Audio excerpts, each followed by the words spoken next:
শিশু জন্মের পর হাঁটতে শেখে বাবার হাত ধরে, বড় হয়ে খোঁজে তার ছায়া। কিন্তু এই তরুণী বাবার ছায়া নয়, পরিচয়টুকু পেতেই আজও মায়ের সাথে ঘুরছেন কোর্টের বারান্দায়। এই 22টা বছর আমি কোর্টের বারান্দায় মনে হয় যে 22 কোটি বার আসছি।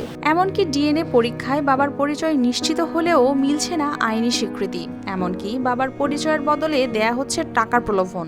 আইনের দরজায় গেলে জজ সাহেব কয় আপনারা আপোষ করেন, সাজা দিয়া কি হইব, আপনারা আপোষ করেন। প্রায় 22 বছর আগে টঙ্গীতে এই তরুণীর জীবন শুরু হয়েছিল ধর্ষণের ফল হিসেবে। জন্মের পর থেকেই মায়ের সাথে আদালতের বারান্দায় ঘুরছেন তার জন্মসনদে বাবার নাম ও স্বীকৃত পরিচয় পেতে।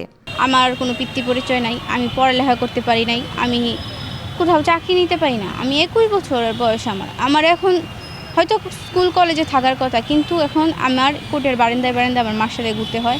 আসলে আমার পরিচয়টা কি, আমার পিতৃ পরিচয়টা কি? আমি তো আমার পিতৃ পরিচয়টা এখনও পাইনি, আর না আমার মা বিচার পেয়েছে।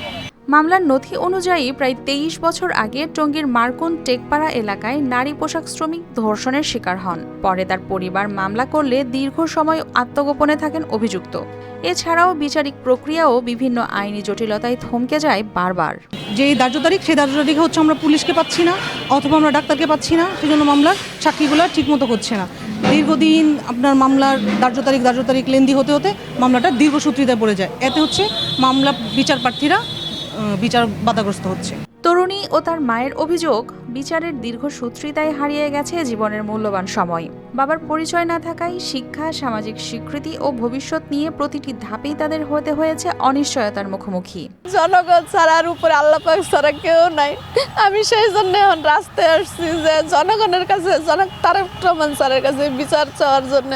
কিসের জন্য আমার জীবন থেকে 22টা বছর চলে গেল। তবে অভিযুক্ত রুহুল আমিন ওরফে সুমনের মা নাতনিকে স্বীকার করলেও অস্বীকার করতে চান তরুণীর মাকে। মেয়ে আমারটা আমি নিয়ে যাবো, তুমি তোমার আমি 5 লাখ টাকা দিয়ে দেব, সে আপোষ হবে না।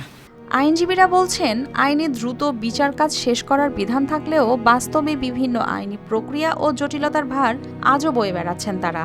তবে এ মামলার বর্তমান অবস্থান সম্পর্কে জানিয়েছেন রাষ্ট্রপক্ষের আইনজীবী। যে বাচ্চার এবং বাচ্চার মার বৈধতা দেওয়া, সেগুলি যদি তারা আবার বৈধতা দেওয়ার পরে যদি তারা আবার না চায়, আর্গুমেন্ট স্টেজে আছে, সাক্ষীও দেওয়া শেষ, আর্গুমেন্টটা হয়ে গেলে রায় জাজমেন শেষ, তারা সেই বৈধতাও পাইলো, হ্যাঁ আবার শাস্তিও পাইল।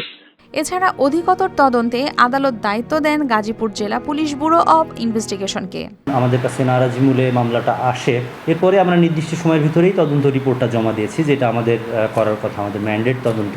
সেটা করার পরে আসলে আমরা যখন বিজ্ঞ আদালতে এটা বিচারের নিমিত্তে আমরা প্রেরণ করি, তারপরে এই দায়িত্বটা আসলে পরবর্তীটা বিচারিক আদালতের মাধ্যমেই এটা নির্ধারিত হবে। ডিএনএ প্রমাণ দিয়েছে রক্তের সম্পর্ক, কিন্তু 22 বছরেও মেলেনি আইনি স্বীকৃতি। শুধু বাবার পরিচয়ের স্বীকৃতি পেতে আর কতকাল আদালতের বারান্দায় অপেক্ষা করতে হবে এই তরুণীকে, সেই প্রশ্ন এখন স্থানীয়দের। News desk, RTV।